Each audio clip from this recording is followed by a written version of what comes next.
कर्ण ने क्या किया?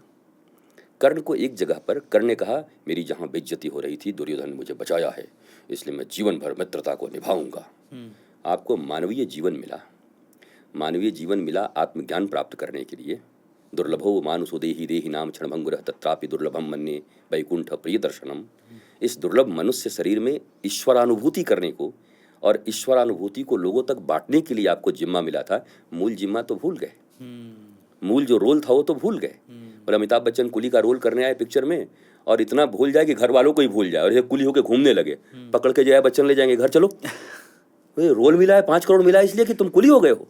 तो वैसे ही आपको परमात्मा ने किस रोल से भेजा यहाँ पर? आप मनुष्य बनाकर भेजा, मनुष्य के जीवन को सार्थक करने के लिए भेजा। आप लाखों योनियों के बाद मनुष्य बनकर के आए हैं, आत्मज्ञान के लिए आए हैं, आनंदित रहने के लिए आए हैं। तो आपका काम है धर्म के पक्ष में खड़ा होना, ईश्वर के पक्ष में खड़ा होना।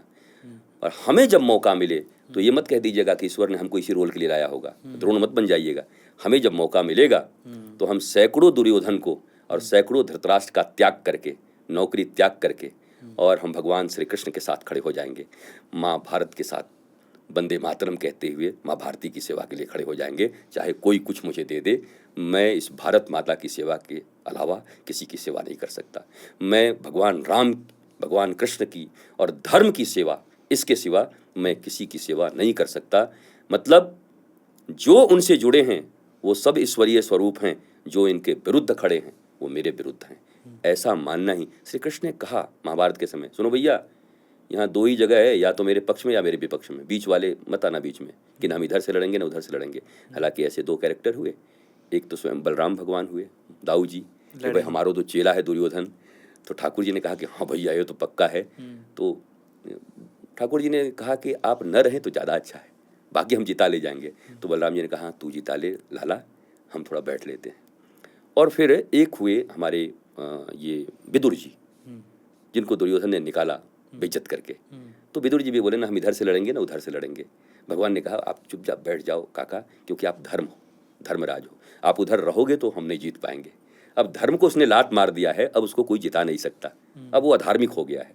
विदुर के रहते संभावना बनी थी क्योंकि वो धर्मराज थे। इधर धर्मराज खड़े हैं युधिष्ठिर और उधर खड़े हैं वो, तो दोनों में युद्ध हो जाता। तो भगवान ने एक को निकाला वहां से, उसकी ऐसी दुर्बुद्धि दुर्योधन की निकाल दिया।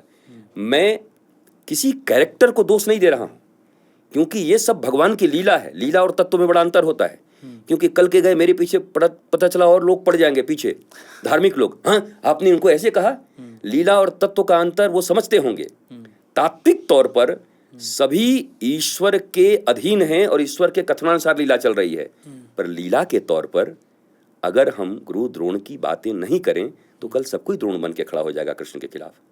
तो मैं ये कह रहा हूं कि आपको जब मौका मिले, अगर सीधा भगवान आपको कह के लाएं कि अरविंद हाँ मैं कृष्ण हूं, हाँ हमें एक रोल करना है, हमारे विरुद्ध में तुम खड़े रहना और करते रहना, तब उनका बात मान के जरूर करेंगे आप, क्योंकि भगवान ने आपको कहा है। लेकिन अपने आप कल्पना में मत मान लीजिएगा कि भगवान ने हमको यही रोल दिया है। आपको धर्म के पक्ष में खड़ा होना होगा, फिर कृष्ण के पक्ष में खड़ा होना होगा, गुरु के पक्ष में खड़ा होना होगा, राष्ट्र के पक्ष में खड़ा होना होगा, ये आपको करना पड़ेगा। इसलिए मैं द्रोण के ऊपर इतनी तल्ख टिप्पणी करता हूं। कई लोगों ने मुझे कहा है गुरु जी आप गुरु द्रोण के ऊपर ऐसी टिप्पणी करते हैं।